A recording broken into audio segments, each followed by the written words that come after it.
There are conversations that shape how we live. Conversations that help us navigate challenges of life. Conversations that bring out the best in us.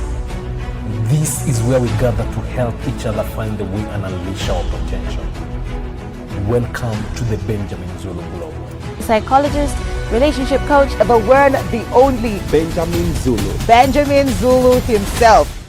Dating is work, and especially nowadays when everything is green until you get closer. Now, this takes us to today's amazing topic that says the number one thing that will make you successful with men. Welcome to Benjamin Zulu Global Show. I'm your host, Sylvia Kiremi. This is going to be an amazing conversation. Thank you so much for tuning in. It's always a pleasure having you. Yes, Benjamin Zulu, what is this thing that will always, or that gets us successful with men? Yes, and we're talking about that person whose marriage is, who wants marriage, who has a plan for family, and who from the beginning, they did not intend to miss out on that season. There are people who take very long to make up their mind. Some people don't want marriage, others are not intentional. They just, it's not on their mind. It's not important. Yeah.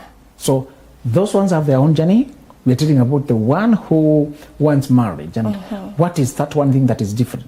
So far we know, a lot of people know that if you prepare to be wife, if you have the home building capability, if you have the mindset to support a man, if you have the preparedness to journey with a man with a family, you are the wife material. So we're talking about the wife material now, who end up frustrated because they don't find a man. They don't find a quality man for marriage. They don't find a good match for who they are, and they cannot figure out what they are doing wrong. They cannot figure out where they're missing it wrong. The first thing I want them to know that I'll tell them two things. The first thing is strategic thinking. Strategic thinking is when you can project into the future 10 years from now, what will translate into what? Where will this one take me? What could this affect my CV, my standing in front of that man? What could make me less desirable? There's some things one to understand. Strategic thinking is very hard for women. It's not natural. Women are supposed to be soft and just go with the flow, take life easy, taking fun. You know, what we think of a lady is the femininity and softness. That's what you have to imagine a good woman as. But the strategic thinking we're talking about today is rather unnatural, and it does not come naturally to women. It's not even taught anywhere. You don't even hear that language anywhere. It's one thing you need if you have it to give you an edge, to give you an advantage, to give you a lot of positional advantage. So we're talking about strategic thinking this way. Strategic thinking is when you can think forward.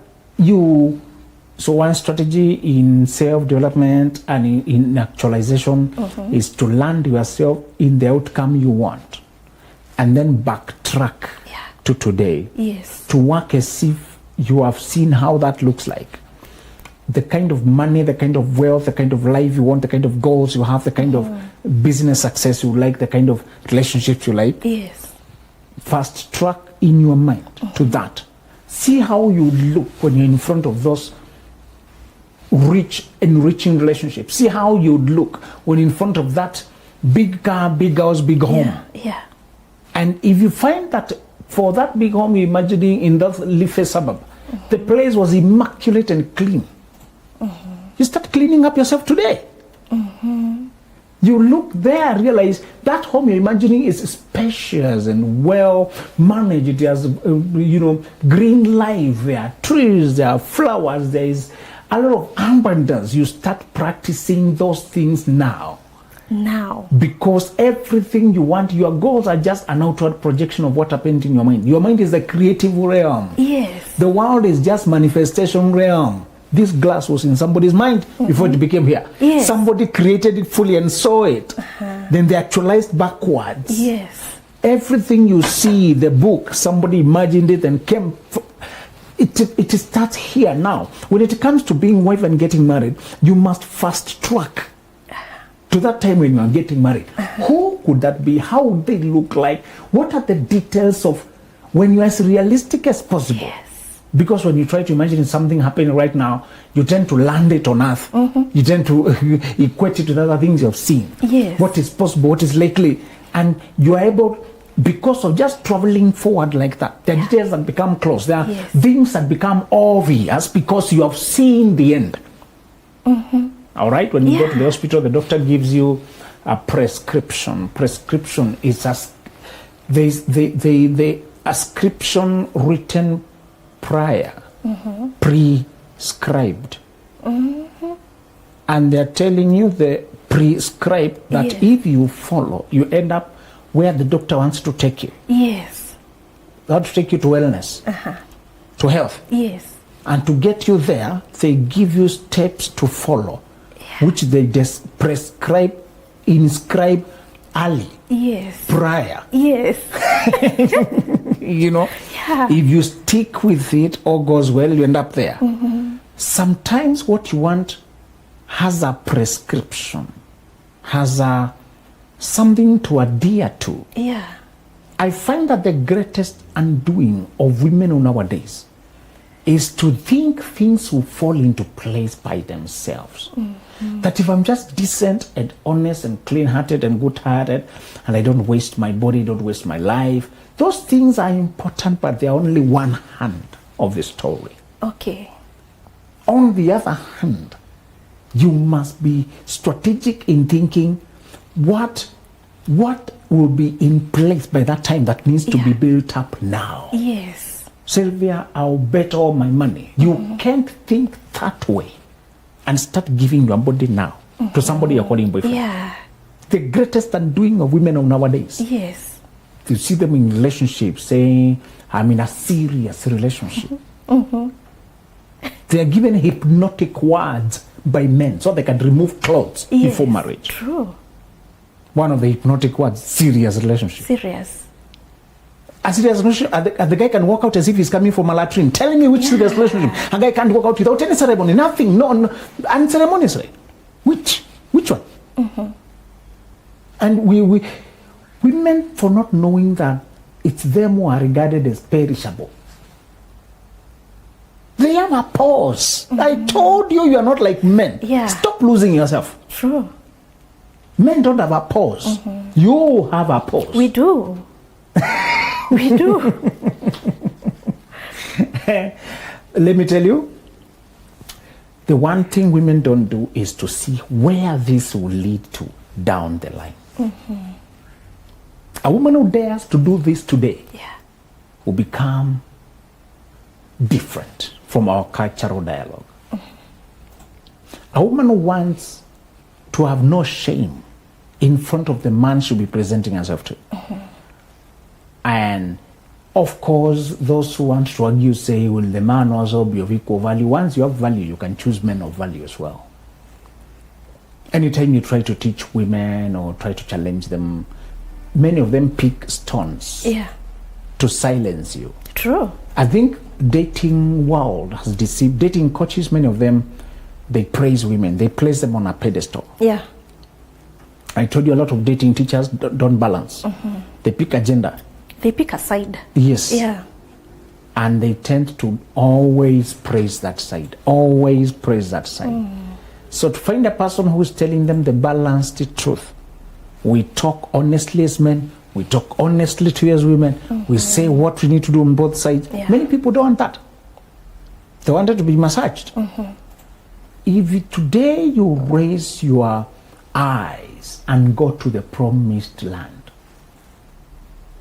and get to see you walking down the aisle, getting married with pride, starting happy family with no guilt conscience, with no regrets, no string of exes, no intrusive thoughts, reflections, and automatically, when you start indulging, you get thoughts and images and tapes that are playing in your head on repeat. And when you have vulnerable moments are usually when you're stressed, when you're tired, and when you are alone. Those are the most vulnerable moments. When you are anxious about something, when you have faced disappointment, when you are tired from work, or when you are alone, when you're not with your loved one who could engage you, stimulate you, those moments are the most vulnerable. It was when Samson came from fighting the Philistines. He was victorious, but he was tired. Even when you won as a champion, the weariness predisposes you to temptations because your body is looking for comfort, rejuvenation, some pleasure, some massage, some stimulation. It's the worst time. So those who know how to take advantage, they usually wait for champions when they are coming from the battlefields. When they're coming from the farms. When they're coming from the work. So those moments when you are tired and depleted, your brain is holding on to everything you ever exposed it to. So those sexual affairs, those things, they will now flood back. I hope you have seen the current trend where people are making content to ridicule women about their body. This man goes to a fornication world and hires a person to go fornicate with. But then they start saying this woman her body is this way big. The question is, how do you expect it to be tight and put together when you are in fornication, all of you? There's a lot of unfair balances out there. And I could not make heads or tails of it. And I was asking my wife, what is this? Why is a fornicator judging another fornicator? And it's a trendy thing. Oh, she's this big. Oh, I found this. Oh, I was swimming. And I'm asking, you are not preserving women or yourself for marriage. You are doing fornication, and the foreseeable consequences of fornication are the ones you are shaming your fellow fornicator for. What is it? And she told me the world has always been tilted against women because anatomically she will be affected by sleeping with many men. The man will not be affected by sleeping with many women. Physically. Physically. You get? Yes. The anatomy of the man is not getting affected. The anatomy of the woman. It does. It gets affected. Yes. Yes. And she told me, this is the one thing we cannot say there out in the public because it's too sensitive. But every woman who is self-respecting knows it. She says, when you think forward ahead, I want to connect it to show you that even physically, when you know that the world is so much biased against women. I told you about body count, now I want to tell you about body damage. Okay? Body damage now. So the body count always is a label against who? Women. Women. Yeah. How many men have dumped into you? Yes. Have gone into you? David went into Bathsheba. Now, what about the damage? The damage is that the man who wants to find you pristine and still put together, so that he can, both of you can enjoy, can feel like you're connected. That's how he wants you, as natural as possible, as undefiled as possible. And she told me, when a woman thinks ahead that she wouldn't want the regrets of having had 5-year boyfriend, 3-year boyfriend, who was bigger than the one I married, who was smaller than the one, who was this and that. Now you finally marry the one whom you want to enjoy with, and there's all this. And what do you answer? What is your answer? You laugh. And she said, sometimes some of things are too personal, and the person must think ahead and say, in order to preserve myself, there are things I want to do. And I say, why don't we hear that anyway? She says, it's too sensitive to teach. It is. It's personal. Yes. It's also personal decisions. She said, yeah, what else? You can't stand there and take a microphone and tell women, they will stone you. She told me, they even say, some of them think they're not being affected. They have those sayings that, it won't get finished. It gets affected. Your body gets affected. It changes you. Yes. It's unnatural to have men sleeping with another one there, another one here. And those who are loose in a more conservative way will have a boyfriend for 10 years so they can feel like they were at least loyal to one man. You're not married.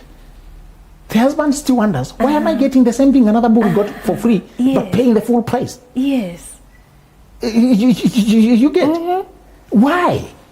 If you could give yourself out there for nothing. For 10 years. What is your specialness now? free to have a boyfriend, but please forget having a husband.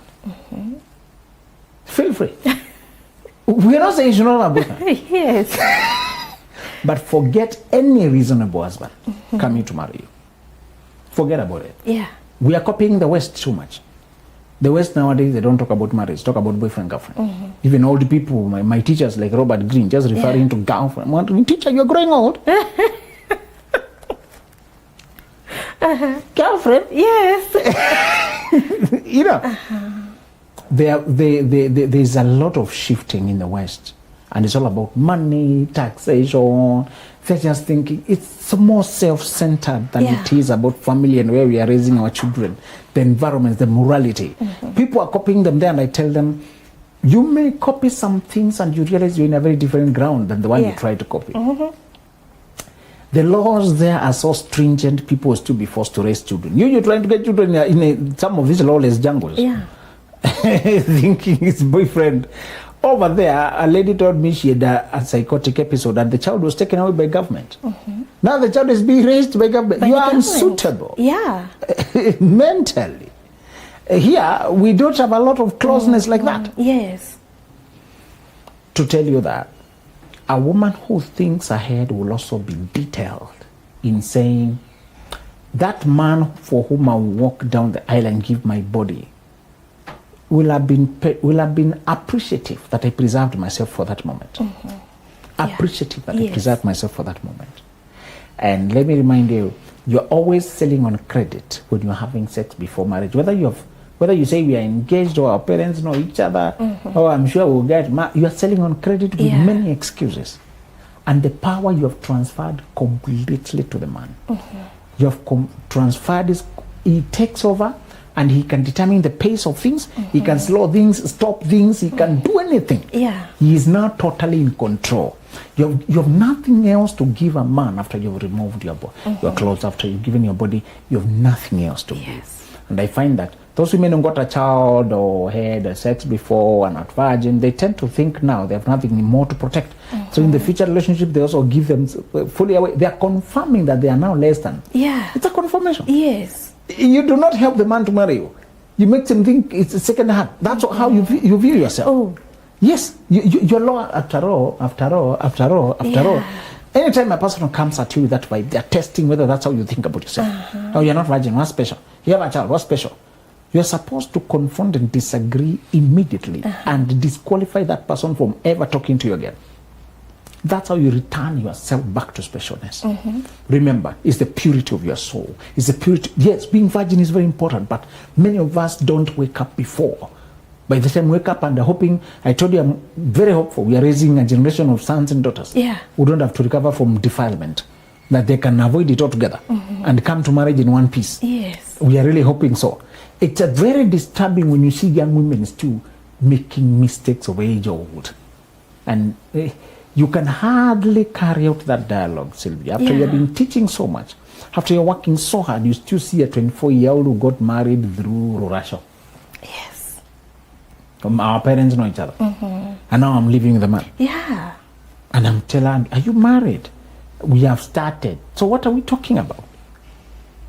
You see, you can't say, I don't know.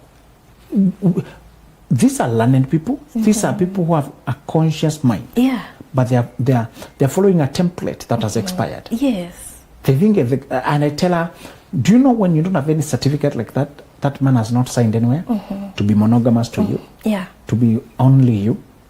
So you're asking us to correct a union that does not exist?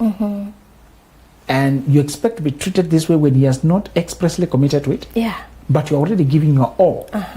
You're already exposing yourself to everything. Strategic thinking says, I will do this in preparation for that.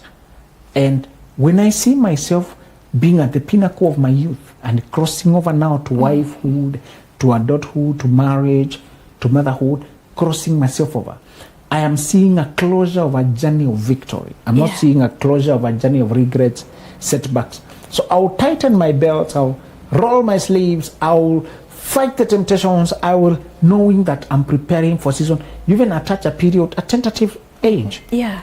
A strategic thinking woman sits down to travel far ahead to see where she will be Why does that make you win?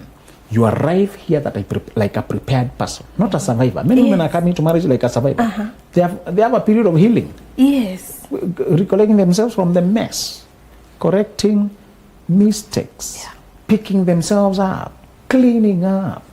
It's a lot of damage, and it's very embarrassing. It's 50-50. Now, remember, once people have known you a certain way, when you are a careless girl, partying around, dancing wherever, smashing wherever, they want to hold you to that version. A lady appeared innocently somewhere saying now she's living a different life, she's saved, she's doing all this. And men from nowhere, they're saying, this one I already smashed. What are they saying? Yeah. What are they saying? Naturally, when a man shows up to say he has changed, the women don't start texting, I smashed that one. Yes. They see a changed man. But why that's, and it wouldn't even click, you see. Yeah. If a man is trying to say he's a changed man, and then the women he was once with sexually start texting, say, I was with that one, I smashed. It doesn't click with anyone. Yeah, it doesn't. But when a woman says it, and men text saying that, what are they saying? I conquered you. I know you. Yeah. You see? The change doesn't make a difference. They're trying to discredit you. And it's very embarrassing. Even if you are honestly changed, even if you have given a lot of people the power to insult you. Yeah. The woman who wants to know where she wants to end up, and she'll come there prepared. She'll come there, she'll appear very different from our generation. Actually, the men who keep saying, and where did you come from? This is very rare. We don't get women who are mature and in one piece. Most women with them, they're mature, they have children, baby, but daddy over there, heartbreak over here, mess. Women are arriving to adulthood with the debris of damage. They're arriving dragging baggage. We don't have clean women. Women don't arrive light and ready for marriage. If she arrives, she's a hot cake. That's why you will get it right. If you prepare yourself and prior to this journey, you are just building up, and you arrive at the market ready and light. Yeah. Hot cake. Your struggle will be which? It will not be who. Yeah. It will be which one to pick. Yes. Not where are the men? Where are the women? No. Men will have been waiting for you to say now you're on sale. Because also when you're strategic, you say no because the time is not right. Yeah. We longed a lot when we were young to meet girls who have taken their spiritual journey. They have done these things they call cadets. They have done their mentoring. There's this AIC church, Anglican church. I mean African Inland Church. And also those other types of churches. Yes. They used to have cadets, they used to have camps, they used to have training. So they were training women how to make bed, how to clean home, how to fold garments, how to iron. I had admired those lessons. I would see my sisters crocheting. They're being taught there. Yeah. Doing things. And in my small mind, I'm thinking, I would like a lady. Yeah. Who knows all these things? You know. Yes. And I hope where she is, she's doing this. Strategic thinking. Yeah. I was hoping, honestly, I think it's so feminine. Yeah. The homekeeping, they're cleaning, they're making bed. Yes. They have homework. The homework today is to make that particular meal, to bake certain cake. Let me tell you, be careful what you wish you might get it. My wife knows all those things A to Z. She did those classes to the end. Oh. She did those classes. She knows them. So, and they just come like they are part of her personality now. Naturally. You know? Yeah. Details, more detail that they were taught to be keen on this, keen on that, keen on that. Even the small garments that way people throw, she doesn't do that. She'll fold things, take time. Yes. You find her space is very well arranged in details. And I can tell where she was because I know how she arranges her things. Where she, my wife was here. You thought about that place. You had seen that place. You know. Yeah. Those small things that she worked backwards, being told, a woman does this, a woman, and they have a lot of sayings and slogans that are just hygiene, cleanliness, lifestyle, small techniques, things that were impossible to learn just on the surface. They had a lot of curriculum. Yeah. Now, that is the one thing this woman will be doing, and that's why she'll be a hot cake. She's not arriving as a refurbished. You know, some machines have been used, run down, but somebody Refurbished them. So she's arriving here fresh. We are not talking about virgin. I must keep emphasizing that. We hope you maintain your virginity. But a lot of times, because of the decay of our culture and lack of protection by parents, and our society, moral fabric being torn apart, people are taking advantage of, others are confused, others are something. It's not the one act we shall judge you with that you lost your virginity. Yes. Reasonable men they're hardly ever that judgmental. No. It's not that one piece of information. It's your lifestyle. Generally. Because we also know we have very impure virgins. Yes. One lady told me, I'm virgin, but it doesn't mean anything. I've done everything except. She felt very unclean. Even when she was still virgin. Yes. You get? Yeah. She doesn't. So there's more. Lifestyle, sincerity, cleanliness, boundaries with men, self-respect, dignity, how you conduct yourself as a woman, your mannerisms, your mentality, the distance you keep between you and immorality. A lot of people are always flirting with immorality, flirting everything. So that's the first thing. A strategic thinking woman will get it right with the dating. She will get it right with men. She will understand. She will know where she is. The second thing that makes you win expressly is when you are beaming confidence. When you are teeming with self-confidence, when you know yourself, when you walk around with a sure step, when you carry this assuredness that you are the right person for the right man. A confident woman is a spectacle. She's not arrogant, but she's self-assured.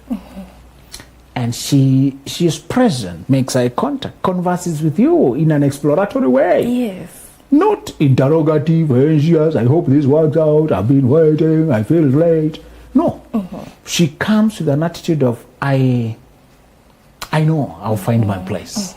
And I know my life will add up. Yeah. Because she's easy to converse, laugh easily, text jokes, text things easily. That woman, even a short one conversation, lingers with you for a very long time. Converse with a woman who is open, easygoing, and can take a joke, conversation, easygoing, even when it was not romantic. You don't forget those types. Yeah. They are not forgettable. Yes. And who is she? You really want to know more. You have more questions. Yeah. Because easygoing, decent, a clean woman who greets, hey, good morning, chats a little bit. Yeah. I'm wanting this, I thought so. And you catch up, good day. And you're like, that's a good vibe. You want more, actually. Yes. That's a good vibe. You just met a confident woman. Yeah. Confidence is the perfect makeup to complement a woman who is also strategic in her thinking. Who, when you talked about strategic thinking, I told you about it's calculating far ahead. Those women who think strategically don't move carelessly. They don't leave their country, go to another country, just pursuing a job opportunity. They think in terms of where am I likely to be easier locate, to easier locate, to easier find. The same time, this woman who knows where she should be at what time, and then she's also sure about the journey of her life and her destiny. Yeah. And she's open, not anxious or self-questioning or overthinking. She's at peace in her skin. Even when she's seated, it shows. Yes. It shows. And I hope women will go to learn elegance, how to sit down. I've seen a lady doing a lot of that. I think she calls it from inside out, something, elegance. And I like the way she said, I like the way I seated. This is how ladies cross legs. This is how men cross. Yes. You know, TV has spoiled women. Women cross like this. This is not a woman. And they sit on TV. So they're following it.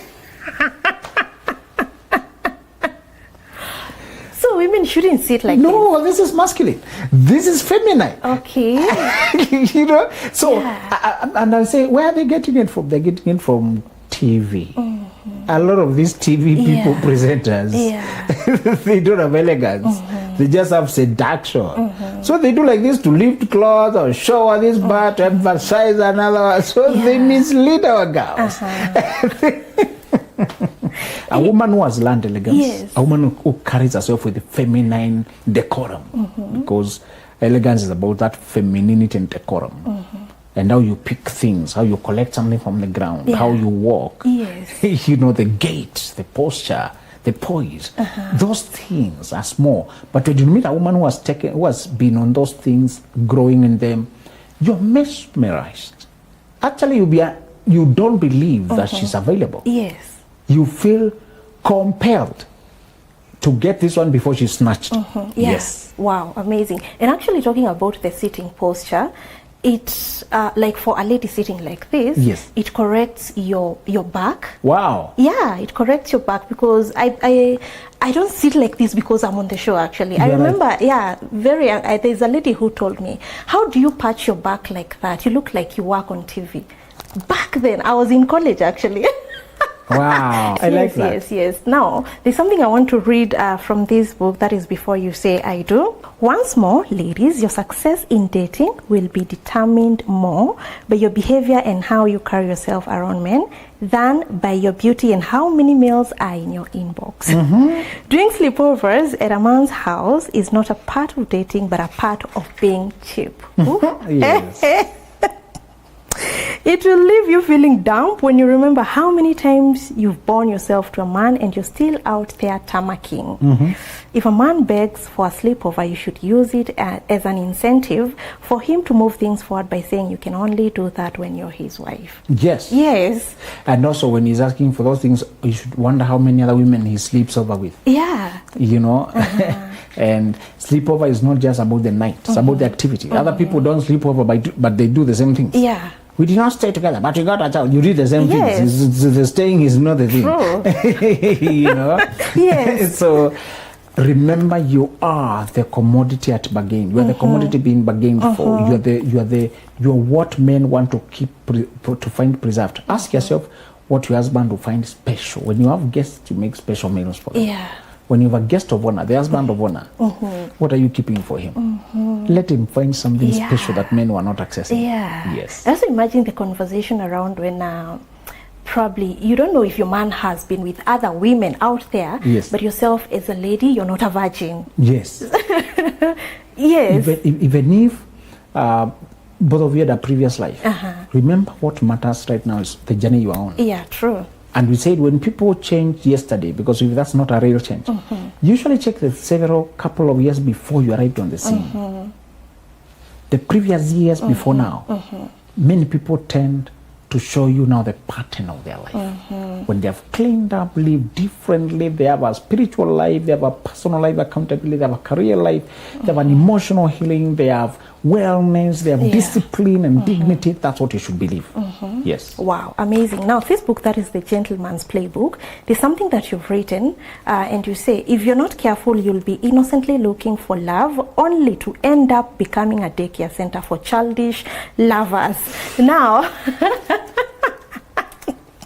I found it so interesting and I just had to pick it before the show ends. Yeah, this book, The Gentleman's Playbook, is really amazing. It's about tricks for a high value man to win at love and life. And let's close with this question. Why are men attracted, or why are men today dating rogue women a lot? Because they don't know how to distinguish charm from character. I wrote this book because it's very hard to find a space to educate men without women throwing stones. Yes. That part, for example, if you just pick what we said there, and I teach them in the general class online, the toxic women who make so much noise. What about the men? Even them, even them, even them. Yeah. There are times you're trying to teach men the navigation on the side of masculine world. And other times you're teaching women the navigation on the side of feminine women. And the book for women, of course, is on the way. Yeah. But just to tell you, I hope men get this, to get to know, to get this conversation and tricks quietly inside their pocket. Yes. We end up marrying very mature women because you get hoodwinked by their charms. Many of them are quick to bribe you with sex and get you committed. Yeah. Get you to promise. They know when you're having sex, you're promising many things. When you need it, you say everything. I'll marry you, but madam, you say. Yes. They want to hold those promises. Be careful. The daughter-in-law of Judah knew his weaknesses so much that she positioned herself somewhere with her face covered to appear like a prostitute because obviously that was his behavior. How else would she know that he will do that? And he committed his identity, committed his reputation, and that's how he got hooked by a younger woman, a wife to his late son. He was supposed to give her to the next son, but he was delaying to do that, and she was trying to get back at him. Women can manipulate and know your weaknesses and hook you. Yeah. Sex is no longer for gentlemen. It's not something to go after because it's being used as a trope. You're supposed to preserve yourself as a man, to eat safely at home, to drink from your cistern, as the Bible says. Yeah. To just safely. These other cisterns are poison. They're being sold at a very high unstated price. You know, sex has not determined the price. Yes. You touch some women and you're going to pay for it for 20 years. True. There's no agreement how much. So gentlemen marry this kind of women when they're not aware of the games they play. Yes. Wow, an amazing thing. And about this book is that men don't have people telling them things, and we have had conversations about women and empowering women, and our men are left out, maybe thriving on or riding on the systems they found. Exactly. Yes, this is so amazing, remembering men, and I believe anytime there's a good man, the woman also benefits. Yes, true. Thank you so much, our viewers, for being part of this conversation. It has been an amazing one. Thank you for tuning in. It's always a pleasure having you. See you next time. There are conversations that shape how we live, conversations that help us navigate challenges of life, conversations that bring out the best in us. This is where we gather to help each other find the way and unleash our potential. Welcome to the Benjamin